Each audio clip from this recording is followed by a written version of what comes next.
Centaur, your kind of company.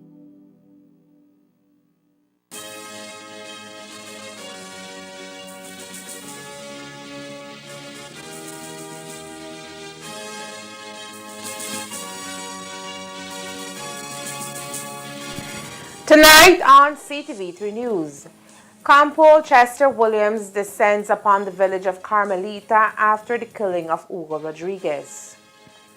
Julio Zetina, the man who fell from a crane while working at the Las Vegas Princess Casino, recuperates at Belize Medical Associates. Record low murder rate expected for 2023, and the Belizean goes missing in Quintana Roo. These are some of the stories we have for you tonight in our newscast for Thursday, December 20th, 2023.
Good evening with your news, also simulcast on Fiesta FM 106.7. I am Joanna Rodriguez. Swift police work led to the arrest and later arraignment of the three men believed to be behind the murder of Hugo Rodriguez. They are 19-year-old Osmar Chiak, 21-year-old Twyford Bradford Smith Jr., and the 24-year-old Austin Alexander Connerkey. Investigators believe that the men fatally shot Rodriguez on Sunday night in Carmalita Village, Orange Walk District. Rodriguez was at a local store when he was reportedly involved in an argument with the three men. Threats were reportedly exchanged and Rodriguez left on his way home. Police say that he was followed and shot as many as 10 times. He was killed only a few yards away from his house. The men, according to Compole Chester Williams, are known figures in the community, and police hope to see them locked up for good. I know the police do have evidence. The evidence is only as good as the witnesses who goes to court. So when the court date come, once we can get those witnesses into court, the persons who have been arrested are known to the police. I will say that much. As we reported on Wednesday, all three accused are currently at the Belize Central Prison until their next court case on April 15, 2024. On an important point of clarity regarding the freak incident at the Las Vegas Princess Casino at the northern border that occurred on Monday around midday, Tonight, CTV3 News can report that Julio Zetina is tonight recovering at the Carl Huchner Memorial Hospital. While 25-year-old German Rivera died instantly after falling from a crane while working at Princess Vegas Casino, his co-worker Zetina remains hospitalized in the city. While Zetina's family was informed that he had passed away while receiving treatment, they were later communicated that he was still fighting for his life. Today, Zetina's sister clarified the miscommunication and also gave us an update on his condition. What Cesar has told us is that he was I guess connecting some lights, and on one of the last lights that he was working on is when the incident happened.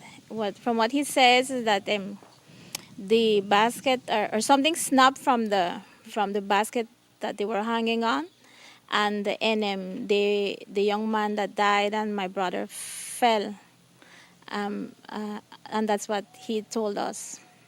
Did he say whether or not that the machinery was checked on before it began working? Not really. We haven't asked him anything on that of that sort. No. He only told us what happened, and that well, after a while he told us because he was in a little bit of shock, but we haven't spoken about that yet. Cesar was in a little bit of shock and feels a little bit guilty about what happened with the other young man, his colleague, no, and then he was always telling us that he felt guilty and that he would like to be with the family. And we have recently lost our mother just a few months ago, so we can only imagine the terrible situation that the family is confronting right now. So, well, we can't do anything about that because our entire energy is focused on him and his recovery, no. But he is he's showing a good attitude now that he's out of his shock, and he's trying to be positive and giving it all for him to recover and heal quickly. Did the doctors say whether or not he'll have some kind of health conditions once he's recovered fully? No, they didn't say anything about that. And the doctors spoke to us very clearly from the very beginning. And I would think that all the studies and the tests that were made to him, what could be done is being done in regards to his treatment. But then they haven't. We don't. Well, the doctors haven't said anything that we expect him to be not able to work or medically unfit to work. So we expect a full recovery. All costs relating to the recuperation of Zetina is being absorbed by his employer, who has a direct contact with him as he recuperates slowly at the Belize Medical Associates in Belize City. Cesar is receiving treatment at the special care unit in Belize Medical Associates in Belize City, and he underwent surgery on Tuesday night for severe fractures on his right foot. He has severe fractures right above his ankle, and he also has fractures on his foot, on the same right foot. So he underwent surgery for that. He has fractures on one of his ribs on his right side, and a fracture on one of his vertebrae.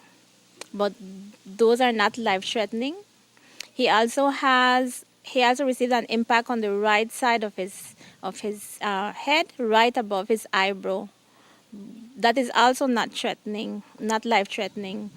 The doctors have spoken to us, and we expect a full recovery, a lengthy one, but a full recovery. So we expect him to be at the hospital maybe 5 more days if everything goes well. On Sunday, he sent me a picture with his uniform. He recently got employed by the Princess Vegas Casino because he was working at San Pedro. But he was employed at the casino maybe a few weeks ago. So he was very, very happy about that because he had come back from San Pedro and relocated here in College Road in Corozal. And his employment is secured. Has his bosses spoken to the family yet? You know, Princess Vegas Casino has taken full responsibility of his treatment, and then they are speaking directly to him. But so what they arrange, he hasn't spoken to us about that. But I don't expect anything to go wrong with that. Julio Zetina is expected to be admitted for observation for about a week before heading back home. 22-year-old Belizean Bernie Juari Matos has been reported missing in Chetumal, Quintana Roo, Mexico. An alert published by the Attorney General's office in Chetumal says Matos was last seen in Subteniente Lopez in the municipality of Otonpe Blanco in Chetumal in the state of Quintana Roo. He was reported missing to Chetumal authorities on Wednesday, December 28, 2023, but has been missing since Thursday, December 14, 2022. Matos is of light complexion, medium built, 4 feet 12 inches tall, and weighs 150 pounds.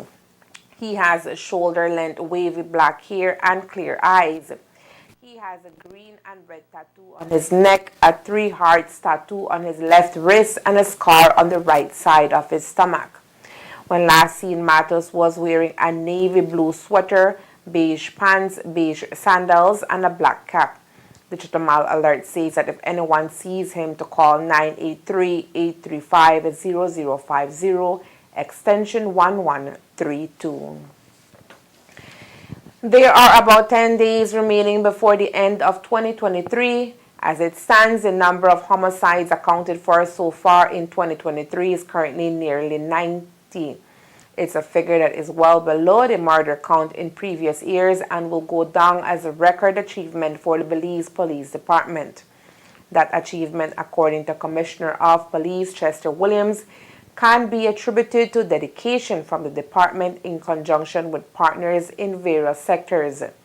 With one more week left before we welcome a new year, the department is busy trying to keep that number at a minimum, says the Compol. From the time I was appointed Commissioner of Police, it had always been my hope to see if we can reduce the murder to under 100. And while we came very close in terms of going a bit north of 100, we were never able to keep the figures south of 100. So for the first time in my 5 years tenure as Commissioner, and the first time since 1999, since 2013, we're seeing the figures south of 100. But most importantly, about this year's figure is that it is historic in the sense that it's the lowest we have seen since 2006.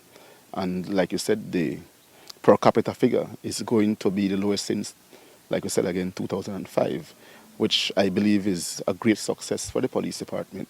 But I must give kudos to our minister, Mr. Musa. He have always been supportive to us. Whenever we request for resources, he's always there, along with the Prime Minister.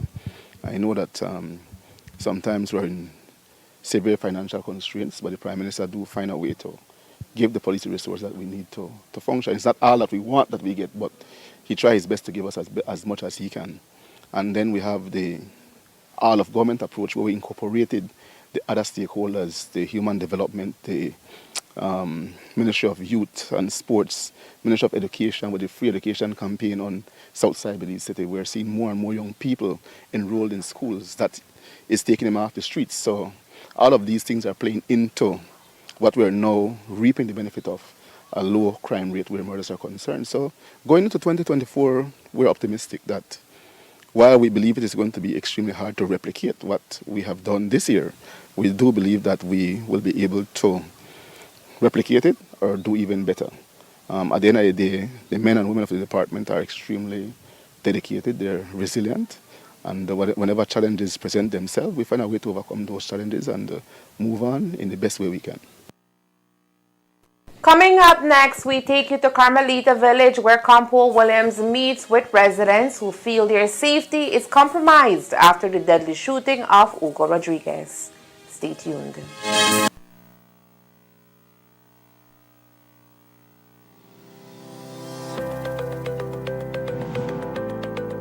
Are you out of cash and need some extra money quick? Then worry no more. At Monica's Quick Cash, you can pawn your vehicle for fast money and still drive away freely.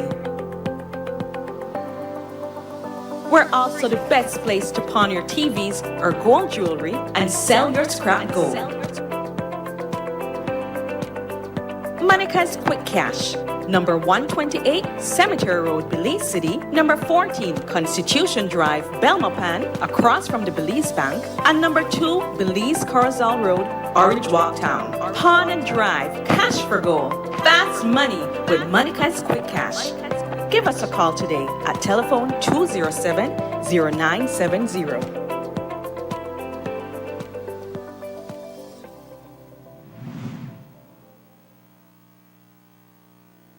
It's beginning to cost a lot like Christmas. And it doesn't matter if you choose Elf or Grinch. Our prices are pinch.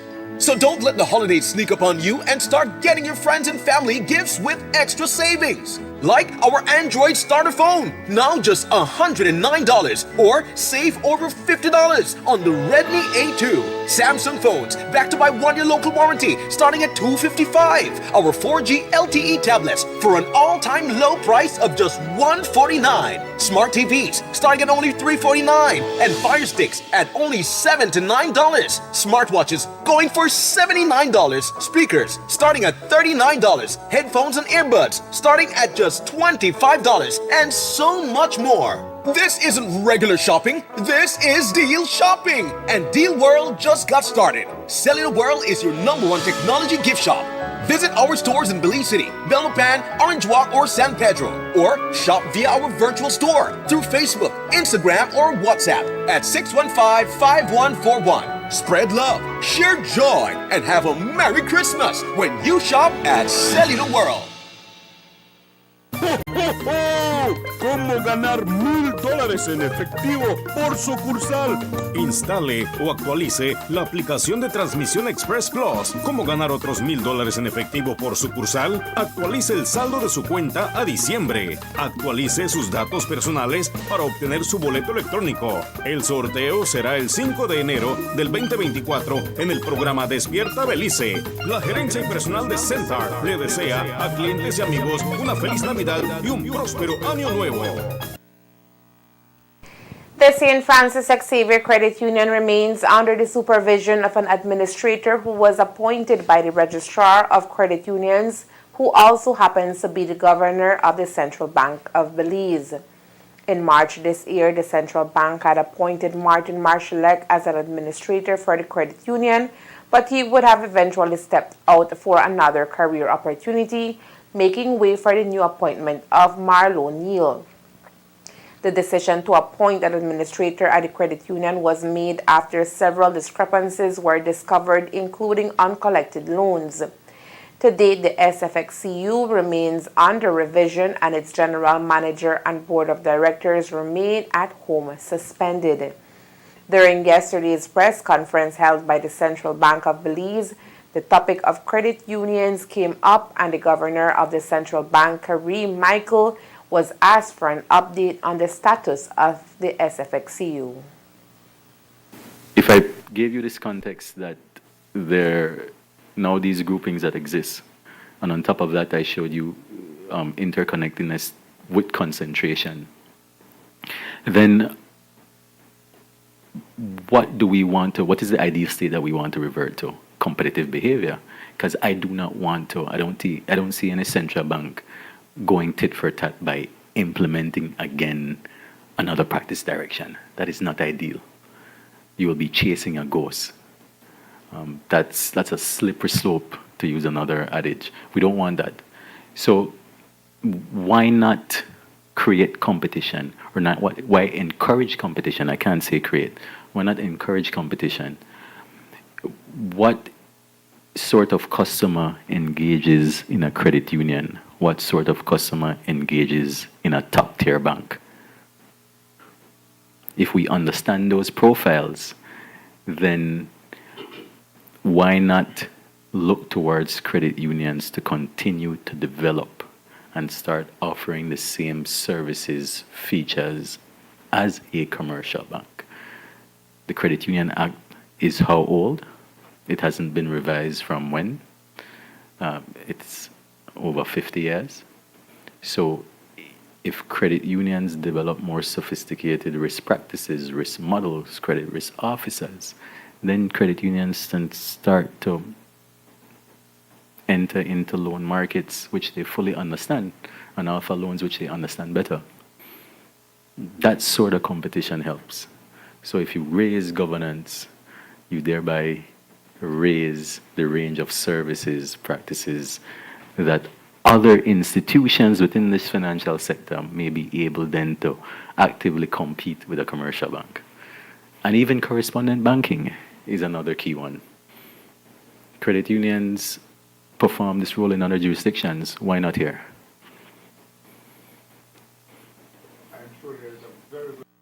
On Monday, we visited Carmalita village here in the Orange Walk district where 45-year-old Hugo Rodriguez was gunned down as he made his way home on Sunday night. Today, we headed back to the community with Commissioner of Police Chester Williams and a team of senior officers for a community meet and greet. There were at least 2 shooting incidents since Usher's murder, leaving community members shaken up. Rodriguez's vicious murder, which by all accounts was a senseless crime over a petty argument, has left villagers shaken and asking for more police presence in the community. Today, Commissioner of Police Chester Williams and a team of senior officers toured the village to meet residents and hear their concerns in hopes of allaying their fear. We're doing a meet and greet, and I have with me the officer commanding Orange Walk Police Formation, Superintendent Zib. We also have Senior Superintendent Gualberto Garcia, who is, I think, in the Little Belize area of Carmalita village, likewise doing meet and greet. You would know that recently we had an incident in the village that where the life of a young man was taken, and the police have acted swiftly in arresting 3 individuals in respect of that crime. But we do understand that the villagers do have security concerns, and we are here to hear what those concerns are and to see what we can do from a police standpoint to address their concerns. Later on this evening at 6, we have a meeting with myself and Minister Bernard, and we're inviting the villagers to that meeting at the community center here in Carmelita village. And again, the purpose is for us to hear their concern, myself and the minister will do what he can from a political standpoint, being the area rep of the area, and then I will look at the police issues to see how we can both coordinate our efforts to make the village much safer for the residents.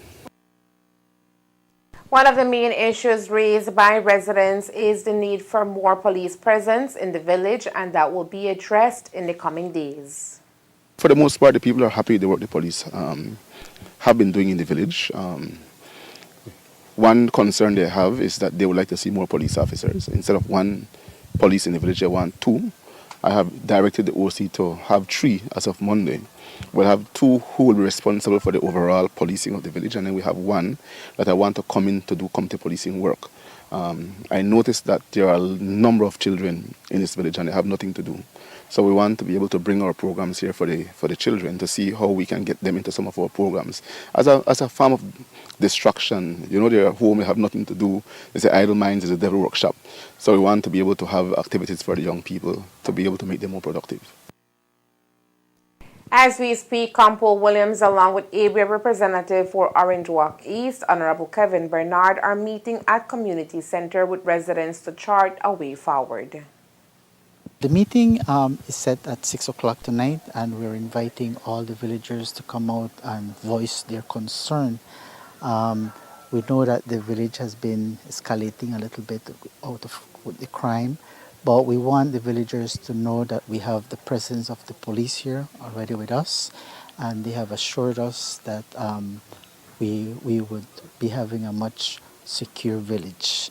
They will be patrolling, but while we're inviting the villagers for them to come out and voice their concern, that is the only way that we would see this village prosper and be more secure. Bank became the owner of the Scotia Bank of Belize in 2021 after Caribbean Investment Holdings Limited bought it over. Months after the acquisition, the Belize Bank sign went up on all former Scotiabank buildings and it was business as usual once more. But for some customers, the transition was not that easy as they feared that their savings would be lost in all of the transactions. But with the Central Bank of Belize guaranteeing bank security through all its installed regulations, that was not the case. Just to be clear for those who may not be familiar with this jump, you notice that Scotiabank is no longer here, and those assets pretty much went to Belize Bank up top. So that's how we have these two leaders dominating the system.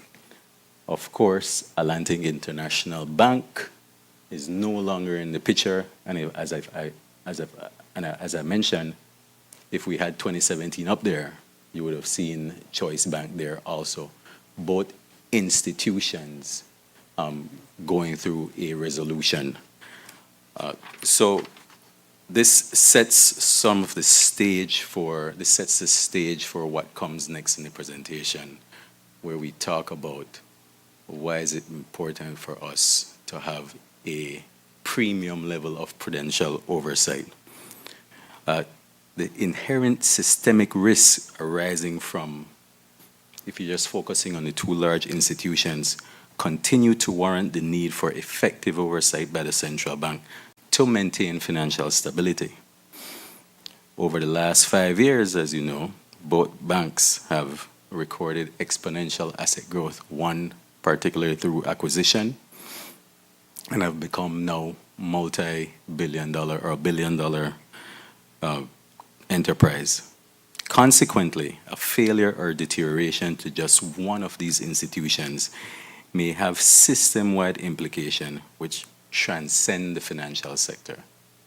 We're talking about an unprecedented collapse that will permeate throughout all sectors of the economy.